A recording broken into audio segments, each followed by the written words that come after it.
Hey, what's up, guys? This is Mansplaining Mike. This is the Mansplaining Mike Show, and today we're going to take a look at Kamala Harris and some of the extremist views that she has.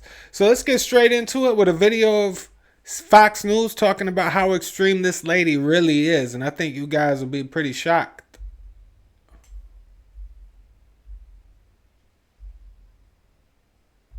And she joins me now. Megan, it's great to have you on. So this woman does not seem to espouse Christian views. How is she an evangelical leader? How did this happen? Well, I think what you need to know, Rachel, is that her views sound extreme, but she has been brought into conservative churches, conservative ministries, and they're promoting women like this in order to sway that all-important evangelical vote. So it's really important for your viewers to know that evangelicals are roughly 30% of the electorate, and they are the firewall against the left's agenda. But in 2008 and 2012, over 20% of them went to Obama, and he won. In 2016, very few of them voted for Hillary Clinton, and she lost. But in 2020, once again, we saw over 20% of them go to Biden, and he won. So what we have seen is an all-out effort to infiltrate and capture that evangelical vote from the secular left. And what they're doing is they are pumping money into evangelical organizations, and you have evangelical leaders helping them do this in order to create an AstroTurf campaign to convince evangelicals to vote for Joe Biden, now to vote for Kamala Harris, even though her platform is diametrically opposed to biblical ethics on things like what a man is, what a woman is, and the sanctity of life.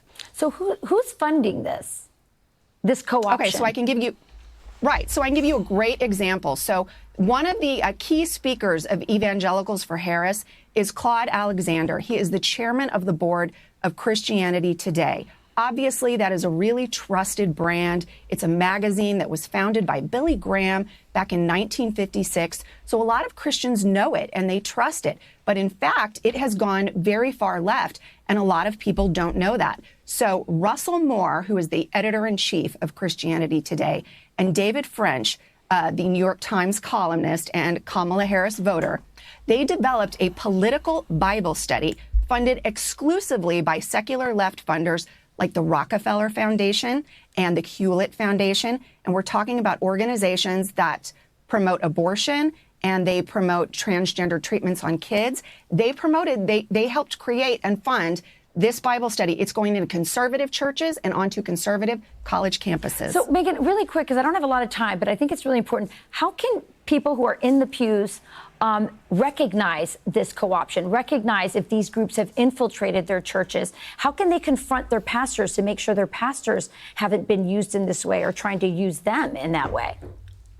Well, really quickly, I want to tell you the name of that Bible study if it comes into your church. It's called The After Party. And one way you can do it is if it's telling you that, gosh, politics are really complex. We don't really know how you should vote on issues like abortion, but they're saying that you should vote to oppose systemic racism. That's a clue that somebody's infiltrating your church. That's a red flag.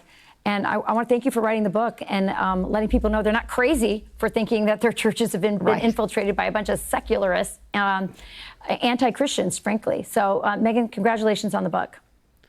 Thank you very much. Thanks for having me. Click here to subscribe to the Fox News. Well, I can tell you that in real time, at least online, I'm not talking about every Bible like I'm sure if you bought a Bible in the last 20 years and it wasn't in the past 2 weeks, it'll still have a lot of the same. Well, it'll have all of the same writings it originally had because there's no way to change print. But if you go online and you start looking up information, a lot of it will be changed. For example, Leviticus 18:22 used to say a few weeks ago that man shall not lay with man as if it's a woman, for that's an abomination and it's punishable by blood. Now it still says that, but they moved it to 2013 and they made Leviticus 18:22 talk about mankind laying with mankind as if it's womankind. I guess it was a way to try to change it to sound more acceptable to the radical left. That's the only people I could think that they would be trying to influence with that. But anyway, guys, if you come across that, just go to Leviticus 20:13 and it still says the same thing. But in real time, they are trying to change the Bible. They're even writing new Bibles, like the new queer Bible is something I've heard of. It's absolutely disgusting. if you read the Bible, it has nothing to do with okaying you sleeping with another man if you're a man, or you sleeping with another woman if you're a woman. That's not what the Bible says at all. And they also say that Kamala Harris is also repugnant to Catholicism. And we'll get into that with a short reading from the computer program that I use to read to you guys. So here it goes, guys. I hope you enjoy it, and then we'll get into it and react to this next. CV News feed / Catholic columnist and author Ashley McGuire recently stated that Democrat presidential candidate Kamala Harris is a bigot, referring to the vice president's blatant discrimination against people of faith, particularly Catholics.